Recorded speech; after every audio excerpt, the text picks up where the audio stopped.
Bismillahirrahmanirrahim. Assalamualaikum warahmatullahi wabarakatuh. Innal hamdalillah nahmaduhu wa nasta'inuhu wa nastaghfiruh wa natubu ilaihi wa na'udzu billahi min sururi anfusina wa sayyiati a'malina. Man yahdihillahu fala mudilla lahu wa man yudlil fala hadiya lahu. Wa asyhadu an la ilaha illallah wahdahu la syarika lahu wa asyhadu anna Muhammadan abduhu wa rasuluh. Ya ayyuhalladzina amanu taqullaha haqqa tuqatih wa la tamutunna illa wa antum muslimun. Ya ayyuhan nasu taqu rabbakumul ladzi khalaqakum min nafsin wahidah wa khalaqa minha zawjaha wa batha minhuma rijalan katsiran wa nisaa'a wattaqullaha alladzi tasaaluna bihi wal arham innallaha kana 'alaikum raqiba. Ya ayyuhalladzina amanu taqullaha wa qulu qawlan sadida yuslih lakum a'malakum wa yaghfir lakum dhunubakum wa may yuti'innaha wa rasulahu faqad faza fawzan 'azima.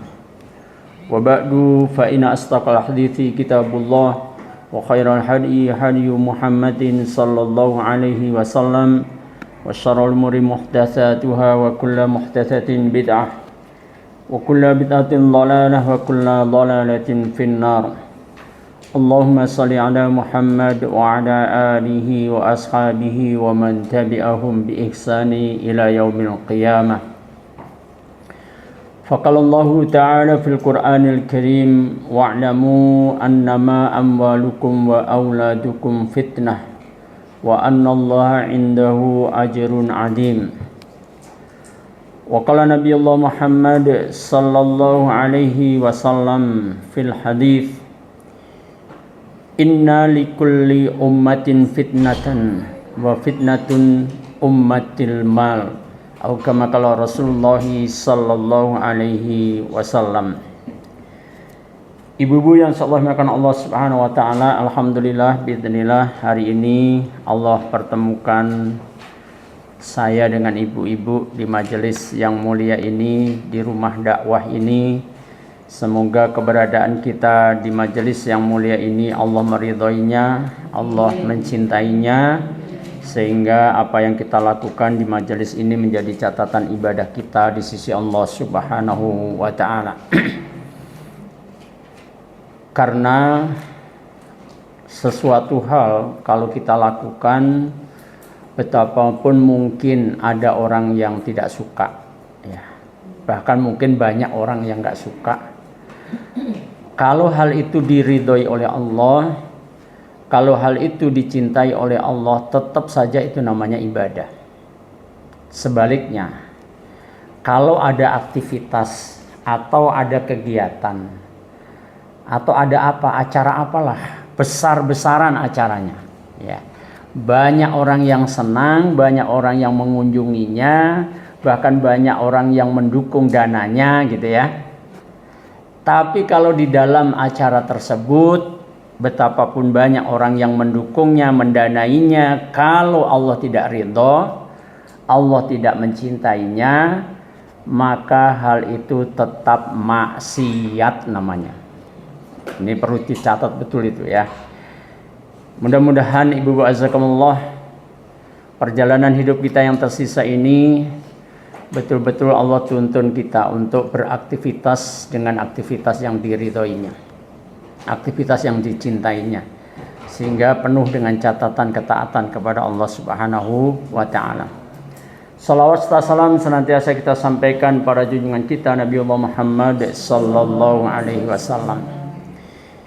Ibu-ibu yang insyaallah dimuliakan Allah, coba kita lihat di dalam surat Al-Anfal ayat yang ke-28, ya.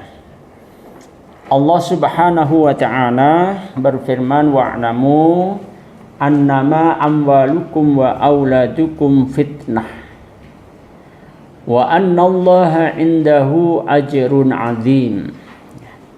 ketahuilah bahwa hartamu dan anak-anakmu itu hanyalah sebagai ujian, fitnah ujian, ya.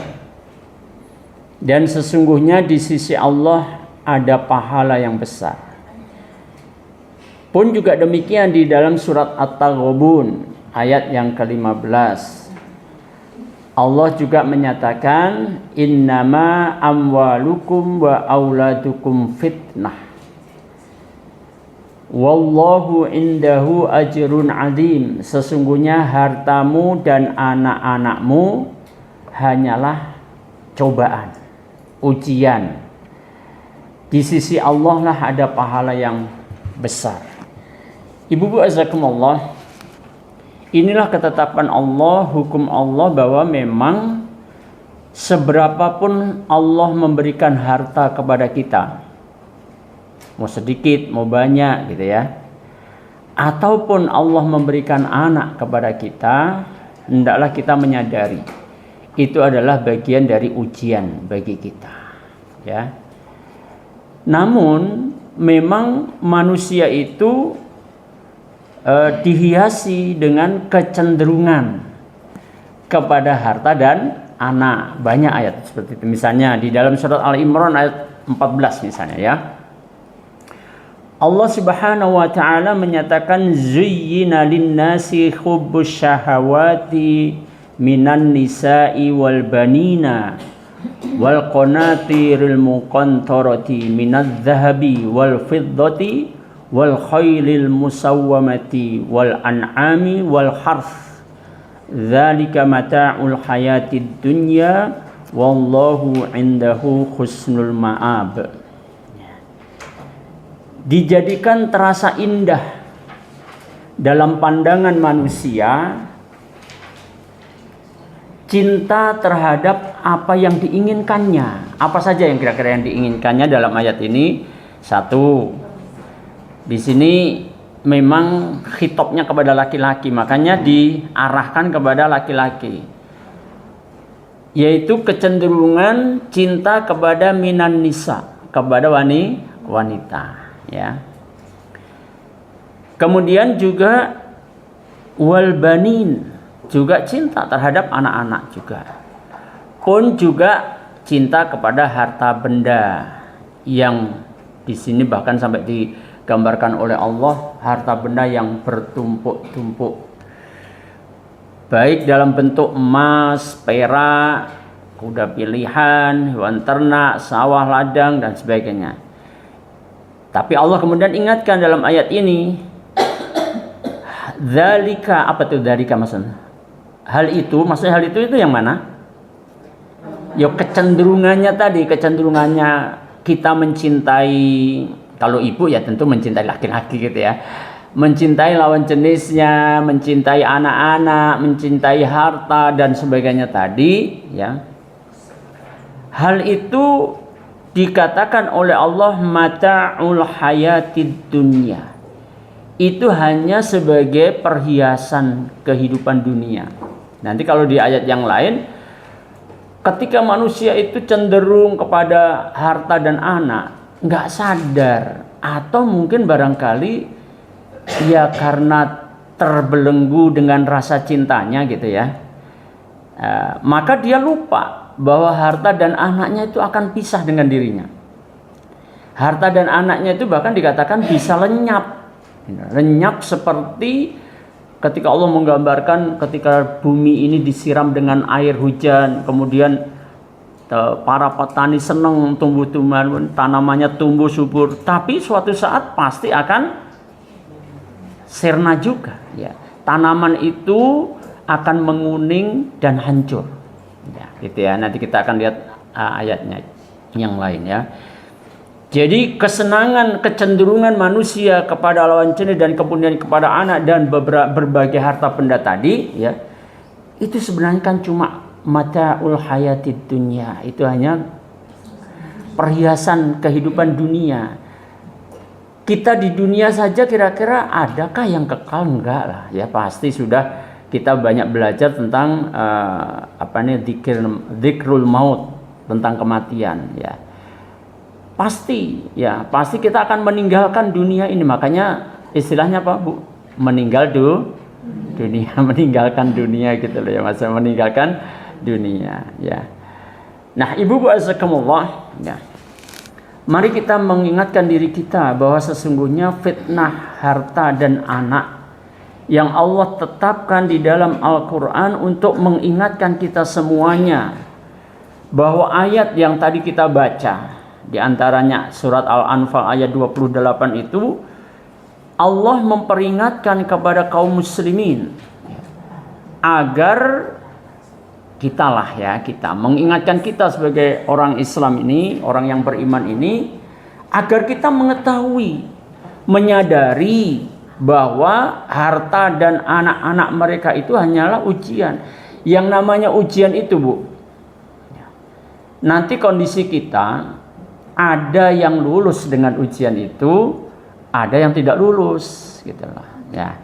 Lulus atau tidaknya dengan ujian harta dan anak itu, atau juga ujian yang lain ya, ujian yang lain. Karena kalau di dalam ayat yang lain, perjalanan hidup itu ya semuanya ujian ya. Coba yuk kita ingat-ingat lagi nih ayat surat Al-Anbiya ayat 35 coba ya. Nanti kita akan temukan di sana bahwa perjalanan hidup kita sebelum menemui kematian, ajal maut itu belum datang, dihiasi dengan ujian ya. Surat Al-Mu'minun ayat 35, Al-Anbiya ya. Afan, surat Al-Anbiya ayat 35. Saya cek dulu ya. Diawali dengan kullu nafsin dha'iqatul maut, benar? Ya, silakan coba dibacakan yuk.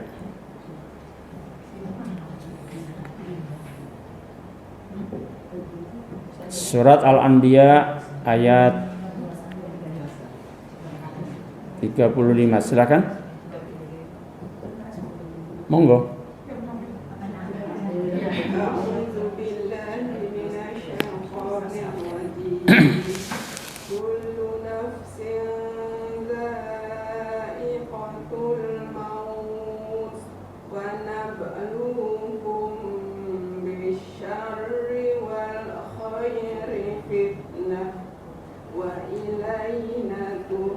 Wa ilaina turja'un.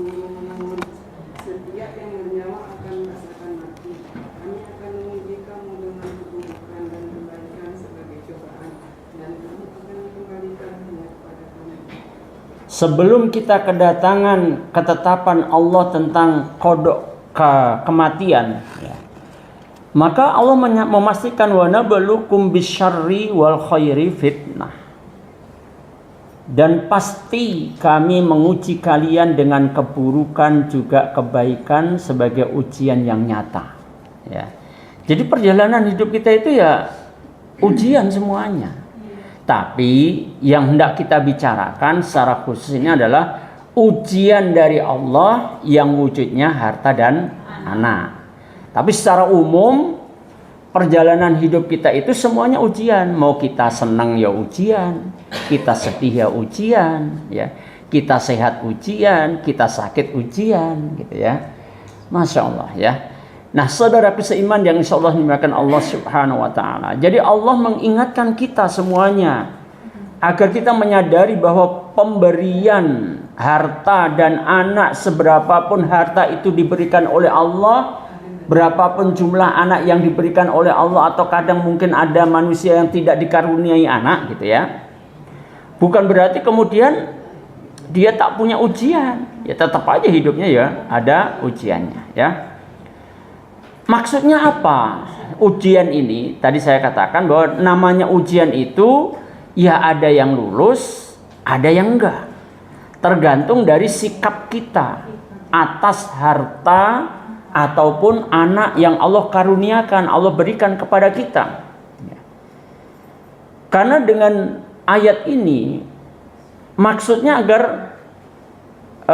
dengan Allah menganugerahkan harta benda dan anak-anak, agar kita semua ini bisa tampak gitu ya.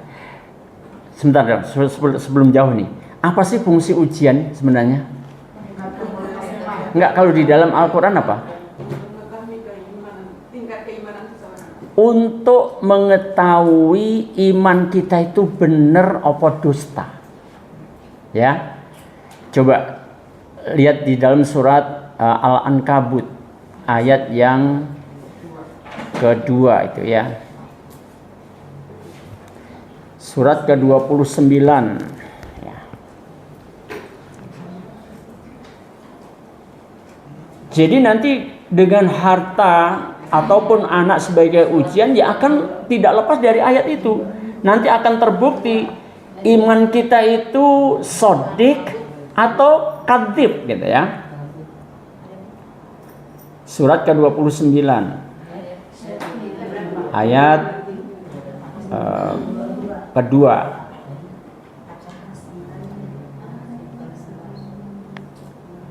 Sampai ayat 3 ya. Ya sudah saya bacakan ya. Ahasiban nasu ayyutraku ayyaqulu amanna wa hum la yuftanun. Ya. Apakah manusia itu akan dibiarkan saja kalau ketika kita ya, kita sebagai manusia ini, ketika kita sudah ngaku amanah, kan kita semuanya sudah ngaku sebagai orang beriman kan? Wa hum la yuftanun, padahal belum diuji bagi mereka. Ini menunjukkan bahwa setiap pengakuan keimanan pasti diuji. Ya. Untuk apa ujian itu? Nah, ayat berikutnya walaqad fatannal ladzina min qablihim fala ya'lamannallahu alladzina shadaqu wa la ya'lamannal kadzibin. Dan sesungguh-sungguhnya kami telah menguji orang-orang yang sebelum mereka. Semua orang diuji, ya. Untuk apa? Fala ya'lamannallahu alladzina shadaqu wa la ya'lamannal kadzibin. Dengan ujian itu maka Allah akan tahu siapa yang pengakuan imannya benar dan siapa yang pengakuan imannya dusta. Ya. Oleh sebab itu Ibu wasakumullah, ketika Allah memberikan harta dan anak kepada kita, maka hendaklah kita ingat ayat ini. Allah sedang menguji kita dengan harta yang Allah karuniakan. Allah sedang menguji kita dengan anak yang Allah titipkan kepada kita. Apakah nanti kita muncul sebagai hamba Allah yang benar imannya atau dusta imannya? Na'udzubillahi min dzalik, jangan sampai kita tergolong yang dusta iman. Bagaimana supaya harta dan anak sebagai ujian itu memunculkan kita sebagai hamba-hamba yang benar iman kita? Maka kira-kira apa Bu jalannya Bu? Kelolalah harta itu, ya, sikapilah anak-anak kita itu sebagai amal, ya, sebagai amal, ya. Apakah ada orang yang kemudian mensikapi hartanya tidak untuk amal, atau mensikapi anak-anaknya tidak untuk beramal? Ada nggak kira-kira? Banyak Bu, ya banyak. Makanya sampai Rasulullah SAW mengingatkan kita semuanya, la tazulu qadama 'abdi yaumal qiyamati hatta yus'al an umrihi fima afnahu wa an ilmihi fima fa'al wa an malihi. Lihat ini ya, min aina aktasabahu wa fima anfaqahu. Khususnya kalau dalam hadis ini berkaitan dengan harta, ya. Tidak beranjak kedua kaki seorang hamba, tidak beranjak kedua kaki seorang hamba, ya, nanti ketika di padang mahsyar, ya, sampai dia ditanya beberapa pertanyaan. Salah satu di antara pertanyaan yang akan disampaikan kepada kita dan kita harus menjawabnya sesuai, dan kita tidak akan bisa ngarang-ngarang jawabannya. Jawaban kita sesuai dengan sikap ketika kita di dunia, ya. Jawaban kita nanti pasti sama dengan bagaimana sikap kita ketika di dunia. Berkaitan dengan harta, Allah akan nanya kepada kita, hartamu engkau peroleh dari mana? Dan engkau belanjakan untuk apa? Coba Ibu Rahmatullah. Ya. Bagaimana kalau harta itu ternyata hasil dari ngemplang hartanya rakyat misalkan gitu. Soalnya kalau sudah disebut korupsi itu, wah nanti apalagi ini ya, diupload gitu kan, sukanya nyindir-nyindir koruptor gitu. Ya, yang jelas mengambil harta orang lain, ya. Tentu itu bukan jalan yang dihalalkan oleh Allah Subhanahu wa taala, ya. Ya udahlah, korupsi kayaknya kok kelas kakap banget lah, bukan. Tapi yang kira-kira yang kelas-kelas ini apa namanya, yang kelas-kelas gampang kita temuin di pasar gitu kira-kira apa, Bu? Satu, apa? Premannya ngemplangin penjual-penjual suruh setoran ke dia, ya kan? Setiap pasar juga ada begitu. Nanti si penjualnya, pedagangnya juga tak kalah hebatnya. Makanya diingatkan oleh Allah, ya. Kalau dia mendapatkan keuntungan dari mensukat timbangan bagaimana? Ya, Insya Allah. Makanya lebih baik berhati-hati kalau jualan, ya, apalagi dalam bentuk kemasan. Lebih baik ibu mengatakan ini 1 bungkus sekian. Kalau ditanya beratnya berapa sih, gitu? Gimana? Ya sekitar lah. Saya nggak bisa memastikan, itu paling selamat. Walaupun kalimatnya agak panjang, ya. Tapi itu lebih menyelamatkan ibu, ya. Ini perkiraan sekian. Syukur kalau ibu punya punya timbangan, ya langsung aja kalau ada yang nanya beratnya ditimbang aja. Ini sekian ini, Bu. Tapi saya jualnya per bungkus ya, Bu. Kalau ternyata nggak ada 1 kilo, pokoknya 1 bungkus harganya sekian gitu. Saya bukan menyatakan 1 kilo sekian. Kalau ibu menyatakan 1 kilo sekian, ternyata beratnya tidak ada 1 kilo. Itu masalah mensukat timbangan itu. Karena ibu sudah menyatakan 1 kilo, ternyata tidak ada 1 kilo. Yang selamat itu saya jualannya 1 bungkus sekian. Beratnya ya, ini lihat nih, beratnya sekian. Ternyata 9, sekian on gitu ya. Nggak sampai 10 on. Iya, benar ya, 10 on ya, 1 kilo ya. Masyaallah. Ibaratullah. Nah, pun juga demikian. Tidak hanya asal harta yang harus kita pertanggungjawabkan, tapi juga pembelanjaannya. Allah akan bertanya kepada kita, wa fima anfaqahu. Untuk apa itu harta dibelanjakan? Nah, Ibu rahmatullah, ya. Bukankah ini menunjukkan bahwa ketika Allah Subhanahu wa taala memberikan harta, seberapapun pemberian Allah tentang harta itu, masing-masing orang punya kadar yang berbeda-beda, tapi tetap akan ditanya oleh Allah Subhanahu wa taala. Maka oleh sebab itu, hendaklah kita menyadari kembali bahwa dengan pemberian harta juga anak itu, Allah hendak mengingatkan kita bahwa itu semuanya adalah fitnah, ujian. Di mana kita bisa menjadi lulus dalam ujian atas harta dan anak-anak kita kalau ketika Allah Subhanahu wa taala memberikan harta dan anak-anak itu menjadikan kita bertambah ketakwaan kita kepada Allah. Itulah yang kemudian disebut harta dan anaknya barokah. Ya. Harta dan anak barokah itu adalah harta dan anak yang menjadikan kita ziyadatul khair, bertambah kebaikan kita. Bertambah kebaikan itu maknanya adalah bertambah ketakwaan kepada Allah Subhanahu wa taala. Ya. Semakin diberikan harta, semakin dia menjadi dermawan. Ya, tentu semuanya husnudzonnya ikhlas semua ya dilakukan ya. Nah begitulah. Apakah ada kisah sahabat yang seperti itu diberikan harta bahkan sampai terkenal sebagai orang yang tidak pernah sukses untuk jadi orang miskin?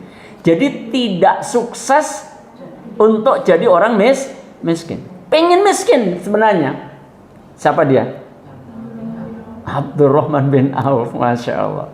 Pernah sampai Abdurrahman bin Auf saking sudah ngurus hartanya, Allah limpahkan harta yang luar biasa itu ya, sampai bingung bagaimana ya supaya harta saya itu terbelanjakan habis gitu loh ya. Karena menyadari juga pertanggungjawabannya juga berat. Semakin banyak harta yang kita miliki, bukan semakin ringan di hadapan Allah Subhanahu wa taala sebenarnya. Ya. Makanya bukankah Rasul juga mengkhabarkan orang miskin yang beriman itu akan masuk surga 500 tahun lebih dulu daripada orang kaya yang beriman. Sama-sama masuk surga juga. Tapi bedanya 500 tahun duluan orang miskin yang beriman. Kenapa, Bu? Ya karena orang kaya yang beriman sebelum masuk surga dia harus hisab harta banyak banget. Ya. Tapi ingat, kalau harta banyak yang Allah karuniakan kepada dirinya, kemudian menambah ketakwaan dirinya, menambah ketaatan dirinya kepada Allah, membelanjakannya dengan cara yang halal, mendapatkannya dengan cara yang halal, itu pun juga akan menambah kemuliaan dirinya di sisi Allah Subhanahu wa taala. Makanya Abdurrahman bin Auf pingin supaya hartanya berkurang lah, kalau setidak-tidaknya didengarlah di satu daerah ada kejadian apa ya bahasa kita ya, kalau petani panen gagal, tapi nggak sampai gagal panen. Jadi panennya korma itu nggak laku dijual, sampai busuk korma, sampai membusuk korma itu. Maka ketika Abdurrahman bin Auf mendengar ada daerah yang kormanya membusuk nggak bisa dijual, kan kasihan petaninya kan. Nah ini kebaikan Abdurrahman bin Auf, pengen menolong petani-petani daerah itu. Maka kemudian korma busuk itu semuanya dibeli oleh Abdurrahman bin Auf. Kan seneng kan petaninya, jadi dapat duit gitu ya. Begitu dibawa pulang korma itu oleh Abdurrahman bin Auf, datang berita yang lain. Di satu negeri ada penyakit yang belum bisa disembuhkan. Menurut tabib, sembuhnya hanya dengan korma busuk. Masya Allah. Dan kemudian korma busuk itu setelah sampai di rumahnya Abdurrahman bin Auf dibeli oleh negeri yang terkena penyakit tadi, kalau kita mungkin COVID gitu ya. Ya. Masya Allah ya. Dengan harga yang berlipat ganda. Jadi Abdurrahman bin Auf nggak jadi miskin lagi gitu. Masya Allah ya. Dan begitulah. Tapi para sahabat, ibu-ibu azakumullah, coba pula kita lihat bagaimana Utsman bin Affan radhiyallahu anhu ya. Termasuk sahabat yang kaya raya ya. Sampai sekarang pun rekeningnya masih ada, rekening sedekahnya. Masya Allah, luar biasa. Nah, saudaraku seiman, ketika Allah memberikan harta dan anak kepada kita, apakah kita bisa bertambah kebaikan kita, ketakwaan kita kepada Allah? Apakah kita mensyukurinya? Bagaimana mensyukuri harta? Bersyukur itu yang bagaimana, Bu? Kira-kira? Kalau syukuran gimana, Dok? Kalau syukuran gimana yang syukuran itu? Bu, gimana, Bu? Syukuran itu piye? Syukuran sing piye? Ibu ngundang saya, suruh baca doa, ibu siapan besek. Atas nama ini syukuran gitu. Kemudian selesai acaranya ibu bawain saya besek. Selesai syukuran. Halo? Tapi kalau syukur apa? Apa bedanya syukur dan syukuran? Kalau syukuran itu terbatas, sekali itu selesai. Kalau syukur pernahkah terputus syukur itu? Karena itu kaitannya dengan nikmat yang Allah karuniakan kepada kita. Maka syukur itu tidak pernah terputus harusnya. Ya. Karena nikmat Allah itu selalu Allah berikan meskipun kita tidak memintanya. Masya Allah. Maka bersyukur. Ya. Dan yang lainnya. Kalau gitu bersyukur itu yang bagaimana? Memanfaatkan nikmat dari Allah untuk mentaati pemberi nikmat. Ini namanya bersyukur. Ya. Apa, Bu? Bersyukur itu memanfaatkan nikmat dari Allah untuk mentaati pemberi nikmat. Ketika Allah karuniakan mata yang jernih, masih gampang membaca Al-Quran, mudah membaca koran. Mana yang harus didulukan? Koran ketaatan kah? Kalau baca Quran, betul ya. Maka hendaklah kita perhatikan itu. Kita punya kemudian pendengaran yang masih apa ya orangnya? Bukan lengkap, artinya ya sempurna lah, masih bisa mendengar dengan sempurna. Digunakan untuk apa? Kita punya hati yang bisa menimbang kebaikan dan keburukan, kita gunakan untuk apa dan sebagainya. Ya, makanya dalam hadis yang tadi, rahmatullah, yang kaitannya dengan pertanggungjawaban harta tadi, Rasulullah Shallallahu Alaihi Wasallam lebih dahulu mengingatkan kita tentang pertanyaan Allah, umurmu, ya, engkau habiskan untuk apa coba? Umurmu itu engkau habiskan untuk apa coba? Itu kan kenikmatan umur yang diberikan oleh Allah, kehidupan ini tetap akan dipertanggungjawabkan di hadapan Allah Subhanahu Wa Taala. Ditambah lagi, selama perjalanan hidup itu Allah memberikan harta, Allah memberikan anak, tidak sekedar pada diri kita hidup mempertanggungjawabkan umur kita, tetapi ketika Allah memberikan harta kita juga ditanya, kita diberikan amanah anak juga kita akan ditanya. Sebagai bentuk pertanggungjawaban kita kepada Allah di dalam mengelola apa yang diberikan oleh Allah kepada kita. Nah, saudaraku seiman yang insyaallah dimuliakan Allah Subhanahu wa taala, ya.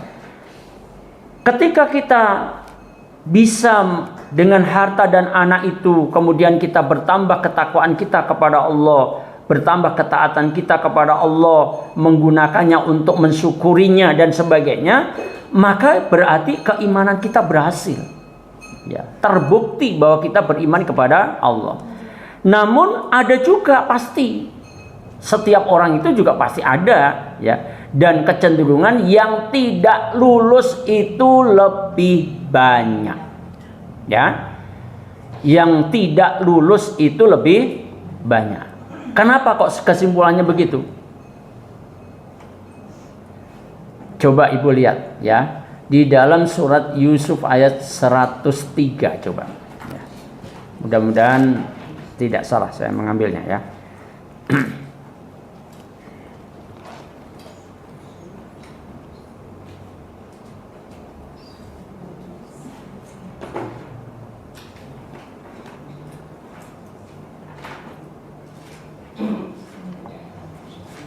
Ya, betul, ya. Coba. Wa ma aktsarun nasi walau harasta bimu'minin. Artinya coba. Kebanyakan manusia tidak akan beriman walaupun engkau sangat menginginkannya. Nah, ibaratnya kebanyakan manusia itu beriman atau enggak? Berdasarkan ayat ini, kebanyakan manusia itu tidak beriman. Meskipun kamu, dalam ini ada Rasulullah, Rasul itu kan pengennya manusia ini yang didakwah itu mau ikut semuanya gitu kan, ya. Tapi berdasarkan ayat ini, kebanyakan manusia itu tidak beriman. Nanti kalau di ayat yang lain, kebanyakan manusia itu tersesat, ya. Kalau kamu mengikuti kebanyakan manusia, maka mereka akan menyesatkan kamu semuanya, ya. Berarti kebanyakan manusia tersesat. Di ayat yang lainnya, coba kita lihat tipu daya iblis, ya. Di dalam surat Al-A'raf ayat yang ke-17. Nanti ujungnya, setelah iblis itu mendatangkan kita dari depan, dari belakang, dari kanan, dari kiri, maka muncullah tipologi manusia yang tidak bersyukur karena diserbu oleh iblis, ya. Monggo silakan coba dibaca itu.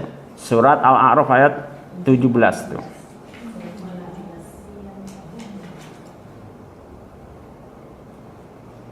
Pasti aku akan mendatangi mereka dari Ya, betul. Kemudian pasti aku akan mendatangi mereka dari depan, dari belakang, dari kanan dan dari kiri mereka, dan engkau tidak akan mendapati kebanyakan mereka bersyukur. Nah, Ibrahimullah, setelah iblis mengungkapkan kepada Allah bagaimana caranya untuk menggelincirkan manusia, ya. Di ayat sebelumnya kan sudah bertekad la'aqudannahum siratal mustaqim. Pasti aku akan halang-halangi mereka dari jalan kau yang lurus, yang sudah pernah kita bahas ayat itu. ya. Kemudian bagaimana cara mereka caranya iblis mendatangi kita maksudnya ya. Iblis mengungkapkan kepada Allah, aku akan datangi mereka dari depan, dari belakang, dari kanan, dari kiri. Akhirnya kalau sudah disebut seperti itu apa? Wala tajidu aktsarahum syakirin. Engkau ya Allah akan mendapati kebanyakan manusia nggak bersyukur. Ya. Nggak bersyukur. Na'udzubillah min dzalik. Makanya sampai ada kisah seseorang yang berdoa didapati oleh Umar bin Khattab radhiyallahu anhu. Ini doanya orang ini kok aneh banget gitu. Doanya cuma, ya Allah masukkan aku ke dalam golongan orang yang sedikit gitu. Ya Allah masukkan aku ke dalam golongan orang yang sedikit. Ditanya oleh Umar bin Khattab, kok kamu doanya cuma begitu sih? Kok minta dikumpulkan, digolongkan kepada golongan yang sedikit, kenapa? Ini nih jawabannya. Orang yang beriman sedikit, orang yang bersyukur ya sedikit. Ya kita pengennya masuk golongan itu. Jangan masuk golongan yang banyak. Beda dengan pemilihan umum, pilkada nanti. Halo, yang dihitung adalah suara terbanyak kan begitu kan? Padahal suara terbanyak belum tentu benar. Belum tentu benar. Ya, belum tentu benar, tahu nggak? Ya. Nah, Ibu barakallahu ya. Maka muncullah sebagian manusia ketika dia dikaruniai harta, dikaruniai anak, justru memunculkan dirinya justru sebagai orang yang tidak bersyukur kepada Allah. Bahkan bukan kadangkala lagi lah. Banyak di negeri kita ini menjamur, masya Allah, ya, mengambil harta dengan cara yang haram, ya, mengambil harta rakyat berjamaah kan gitu kan, ya. Ada nggak di negeri kita? Ibu juga tahu tuh banyak, ya, ya, masya Allah, ya, ya, nggak ada yang tertutup sekarang, ya.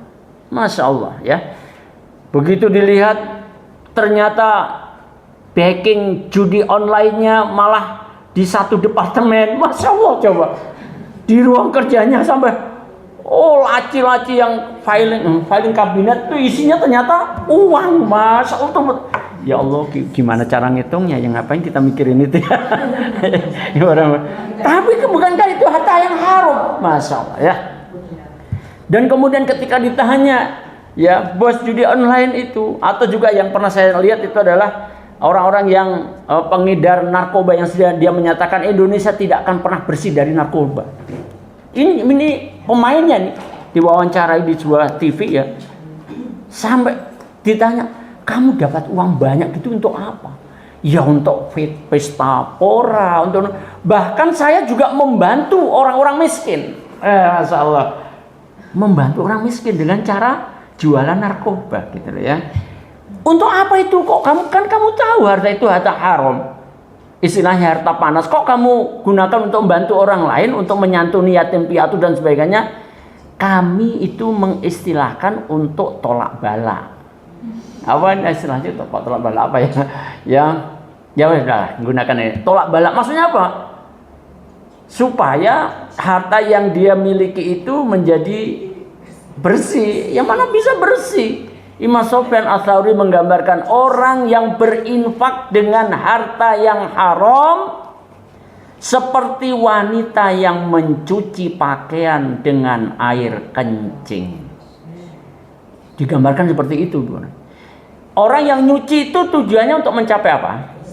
Kesucian. Bukan bersihnya yang penting sebenarnya, suci. Tapi kalau yang digunakan adalah airnya air kencing, yang jangan menggambarkan terus kencingnya seberapa, bukan begitu maksudnya. Digambarkan mencuci pakaian dengan air kencing. Mencapai nggak tujuan kesuciannya? Ya nggak nyampe. Mau harta miliatan kemudian juga dibantukan kepada kemanusiaan miliatan juga, tetap nggak akan bisa suci harta yang tersisanya gitu loh maksudnya. Nah, saudaraku seiman yang insyaallah Allah Subhanahu wa taala ya. Maka oleh sebab itu Allah Subhanahu wa taala juga mengingatkan kita di dalam surat Al-Munafikun. Ketika kita diuji dengan harta, ketika kita diuji dengan anak, bahasanya kalau kita sudah memiliki harta, memiliki anak, ketika kita mengurusnya, jangan sampai kemudian menjadikan kita lalai daripada zikrullah, ya. Monggo silakan dibacakan surat Al-Munafikun ayat yang ke-9 itu. Surat ke-63. Iya. Monggo silakan.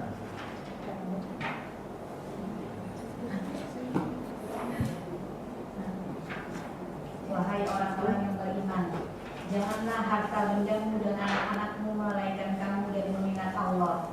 Dan barang siapa berbuat demikian, maka mereka itulah orang-orang yang rugi. Nah, saudaraku seiman, ya, kita hidup pasti dihiasi oleh Allah Subhanahu wa Ta'ala. Utamanya harta itu merata punya, ya, pasti punya, sedikit banyak punya lah, ya.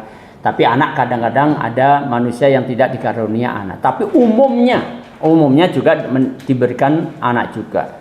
Allah mengingatkan, apalagi ayat ini alamatnya terkhusus kepada kita orang beriman, ya.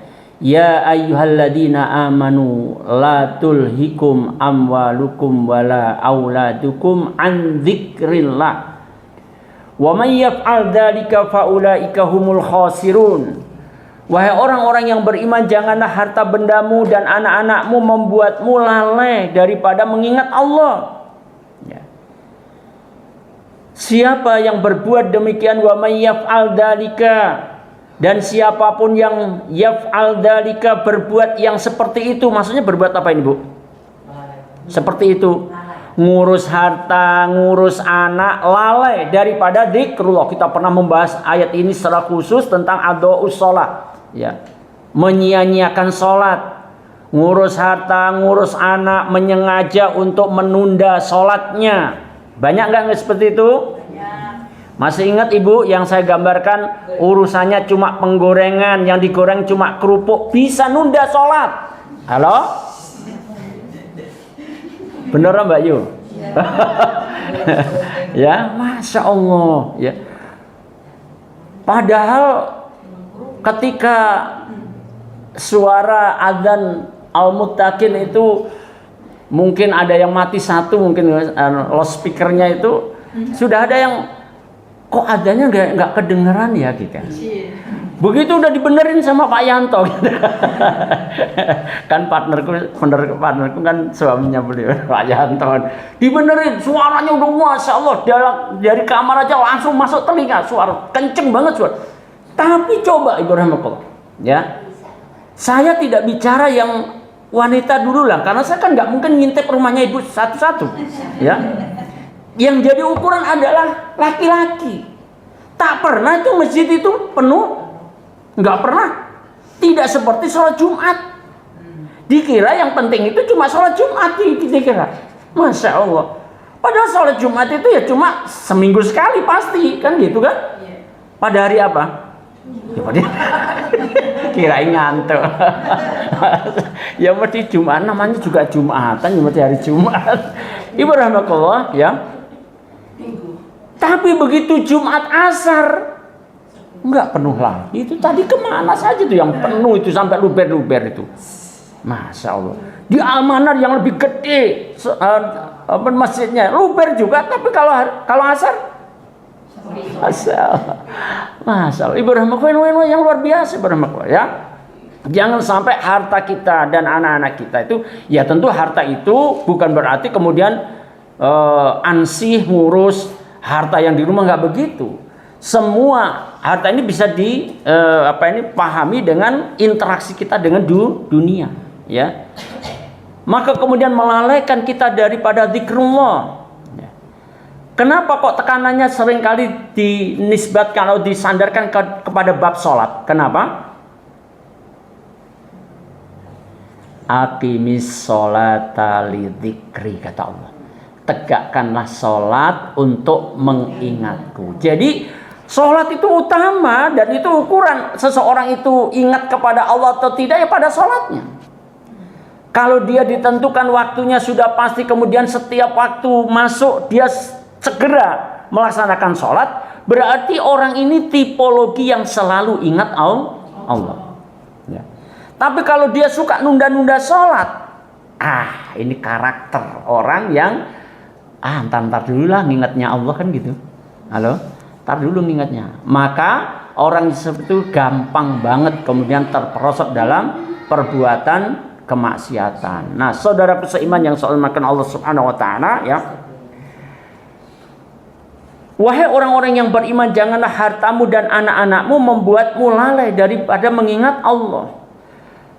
Maka Allah mengingatkan bahwa kesibukan mengurus harta, benda, ataupun juga persoalan anak-anak jangan sampai kemudian membuat kita lalai dari kewajiban kita kepada Allah Subhanahu wa taala, ya.